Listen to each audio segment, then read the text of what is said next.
Shout out to our sponsor, Sherry's Berries. If you're in the US, Mother's Day is this weekend, and Sherry's Berries is offering huge, freshly dipped strawberries for just $19.99 plus shipping. To get them, visit berries.com, click the microphone in the top right corner, and use the code THEKNOW so they know we sent you.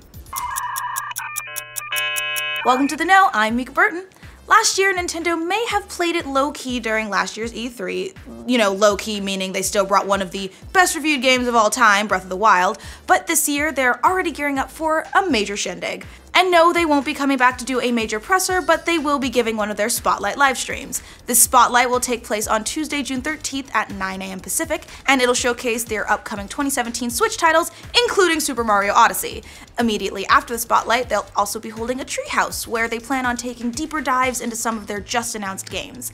Nintendo also confirmed that Super Mario Odyssey, get this, will be playable at the show.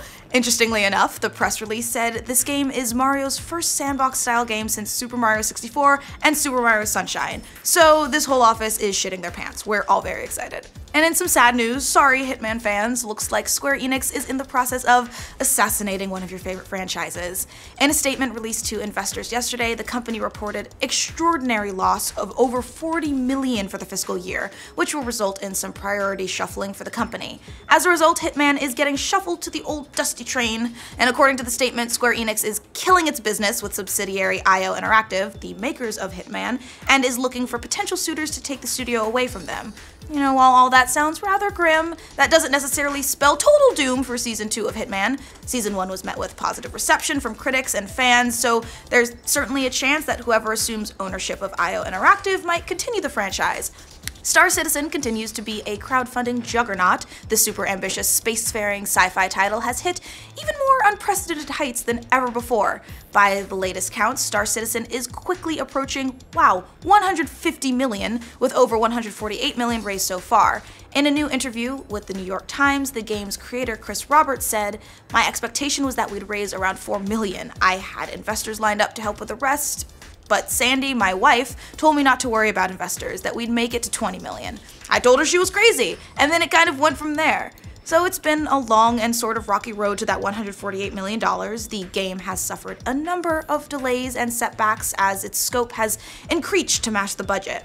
About those, Roberts told the New York Times, "The game I can build with 140 million is going to be very different to the one I could build with 10 million. If I can build a bigger and more robust experience, I will." If you're looking forward to the sci-fi action RPG The Surge next week, it looks like the reviews won't be landing right away, but the Let's Plays will be available tomorrow? Interesting. YouTuber SkillUp posted about The Surge on Reddit, revealing 2 separate embargo dates. Starting Friday, May 12th, streamers and Let's Players can play through or upload the entirety of the game from start to finish, while reviews can't be published until the day of the game's release on May 16th. This is actually fairly similar to Bethesda's review policy as of late, which has received a bit of criticism from some of the game's press, and players who want to read reviews, before they make their purchasing decisions. Still, it's interesting to see this approach versus Atlas, who tried to fight streaming of Persona 5 and caused a fairly big backlash, and yeah, no, they're still not letting us stream past a certain date. Digital Foundry has finally delivered its performance review of Prey on PC versus consoles with some rather interesting results. According to the outlet, Prey is a love letter to the master race, and it's so good it feels like it was designed for PC first, then forced onto consoles. Digital Foundry wrote, "Prey is a unique case where the PC version offers an experience so much more refined than the consoles that it harkens back to an era where PC versions of the same title felt very different, and often much better. In many ways, Prey feels as if it were designed first and foremost as a PC game, then ported downwards onto consoles. It's not a bad report at all considering how disastrous Dishonored 2 was. Usually we hear the opposite about PC ports, and so this one is good on Bethesda and Arcane." Do gamers actually like microtransactions? According to a report on the industry by Nielsen, yes, they do. One chart from the report was posted on NeoGAF, and it showed 57% of gamers agreed with the statement, "Being able to purchase in-game content is important to me." That's up from 52% in last year's report, which is probably music to the ears of publishers who love charging you for extras.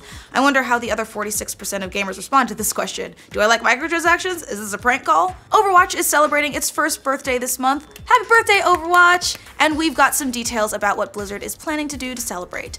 According to a data mine from the site True Achievements, there apparently will be a Game of the Year edition that's set to release May 23rd, as well as a special anniversary loot boxes. The Game of the Year edition will pretty much be the same as the Overwatch Origins edition, but will offer 10 free loot boxes and some other cosmetic bonuses like some original skins.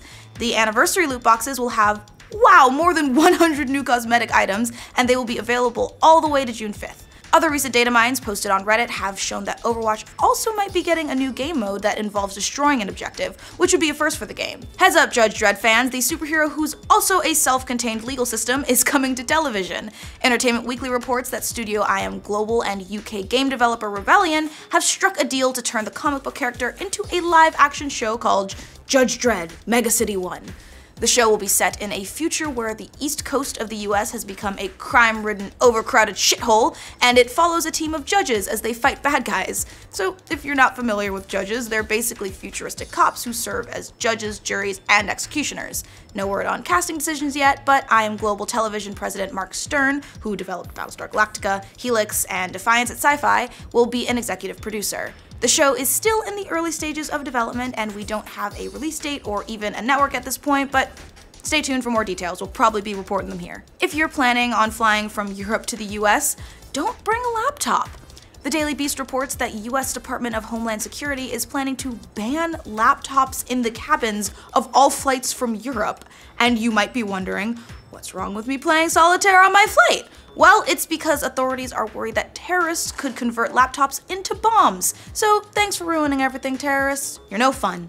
A similar ban is already in effect for US-bound flights from some airports in North Africa and the Middle East, so hopefully switches will still be cool because I'm not giving mine up. If I can't play Mario Kart at 20,000 feet, the terrorists win. So here's a story that's straight out of Minority Report. Police in Durham, England are about to start using artificial intelligence to decide whether suspects should be kept in custody.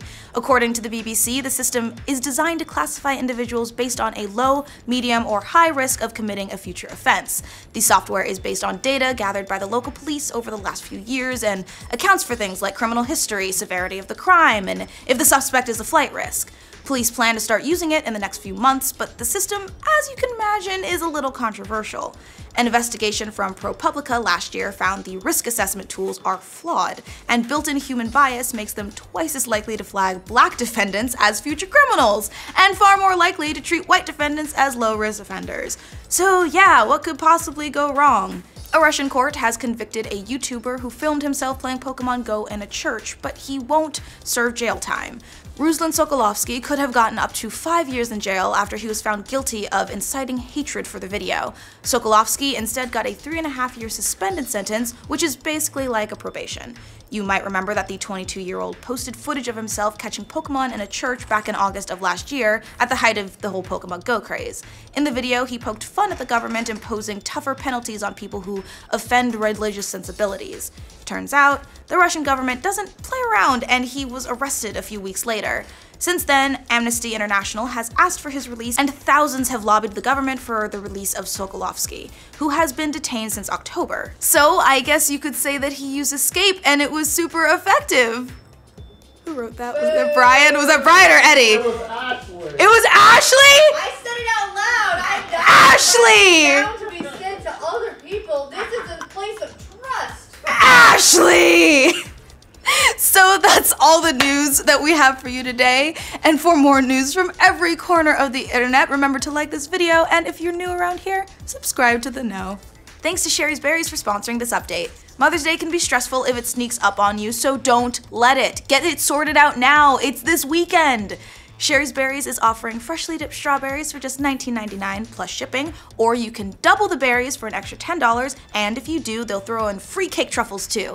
Then set an arrival date, and they're guaranteed to arrive fresh and tasty or your money back. Not bad, huh? They're super, super good. Like, we get them in the office this time of year and have to keep them in a separate fridge, or they go missing even if we say don't eat them. I mean, I can smell them behind me. They're amazing. They have different kinds of dipped berries with chocolate chips and chopped nuts with white chocolate with a nice drizzle on it.